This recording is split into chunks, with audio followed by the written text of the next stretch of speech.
Hey guys, this is the Reptiles here. Now just before this video starts, I just want to say that this video is going to be split into two parts, just because it was saying it was too long for me to upload. It's about 20 minutes both parts together, but yeah, so it's going to be split into two parts. So yeah, hopefully you guys still enjoy, so let's get straight into the first part right now. Hey guys, this is the Reptiles here. Now I apologize, it's I just woke up, it's in the morning.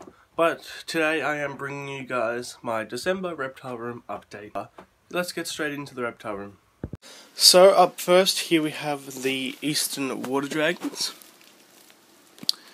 You've got the one that is the estimated male. He's got a nice red belly and so I'm pretty sure it's a male. And then you've got the female here which doesn't have a belly, red belly. Of course it has a belly.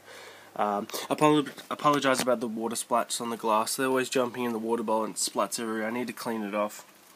But that is the two water dragons. Not much to say. Pretty simple setup. Big water bowl. Branches above the water bowl that they love to sit on. Obviously heat light, UV light, and food bowl for when I give them their greens and salads and mealworms. Otherwise it's just crickets. And then they sleep under there. It's like a little cave. And yeah, that's all I have to say about the eastern water dragons.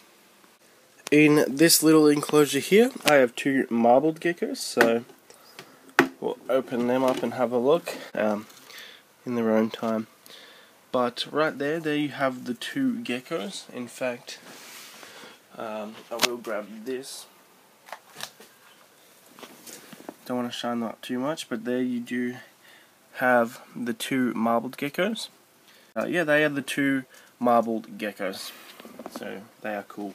Here for the reptiles, but as you can see down here, well, you can just see it right there. There you go. That is still a tadpole. My one of the green golden bell frogs. Tadpoles are still a tadpole. Hasn't turned into a frog yet, while the other two are frogs. They take about 8 weeks to turn from tadpole, like from egg to tadpole to frog, in 8 weeks, so 2 months pretty much.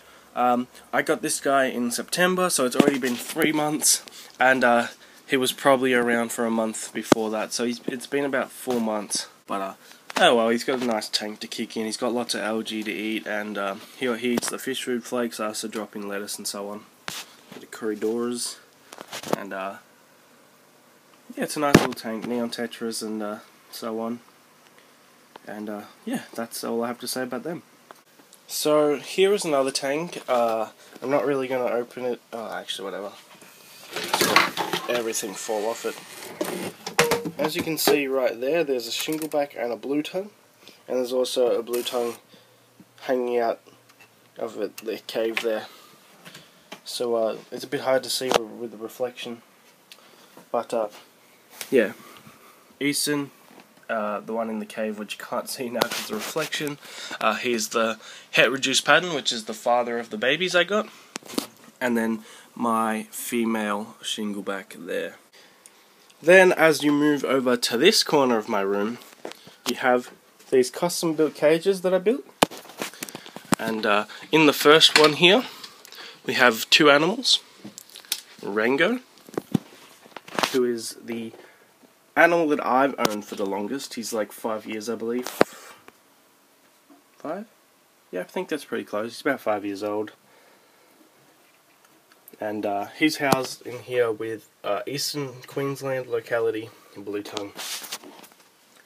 And pretty basic setup. That's my dog barking. Kayla must be outside with the rabbits. But hammock to get up closer to the heat, which obviously isn't on at the moment. A couple fake ferns.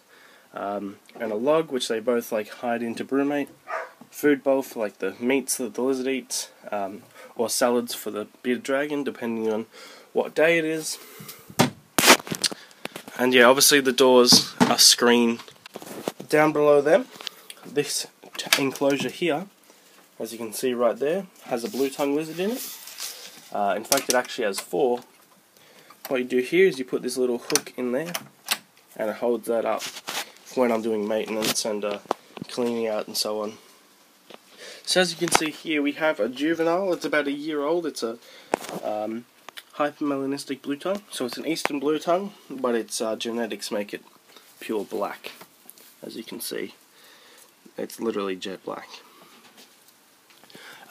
Here is an eastern cross blotch blue tongue. Now, it's a bit controversial with those guys. I didn't breed them. I got them off a breeder who accidentally produced them in their pit outside. They had the easterns and the blotches together. It was an accident, and I just thought they made pretty cool lizards, so I purchased them. Here's the second one. This one's my favourite one.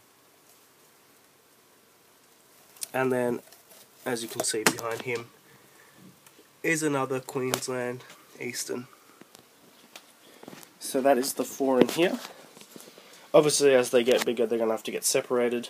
They get along. I've got 2 water bowls, and that's where I put the meat. I've got these little like dog meatballs, and then I bring in the proper food bowl when it's like wet cat food, and so on. But that is the 4 juvenile blue tongues, and then down below them holds a viewer favourite. He's pretty popular, especially on Facebook and Instagram. My yellow eastern blue tongue. So, if you guys that know blue tongues, they're generally just grey.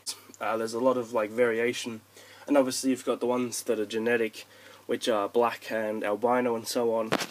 But this is my yellow guy. I call him Tiger. And yeah. So as you can see, his tail's grey, but as you move up, he becomes yellow. And then he's got like speckles on his head, kind of, little like dark speckles. But for the most part, he's yellow. And I did breed him this year, but the female I bred him to dropped slugs, unfortunately. So no babies from him this year, but fingers crossed next year.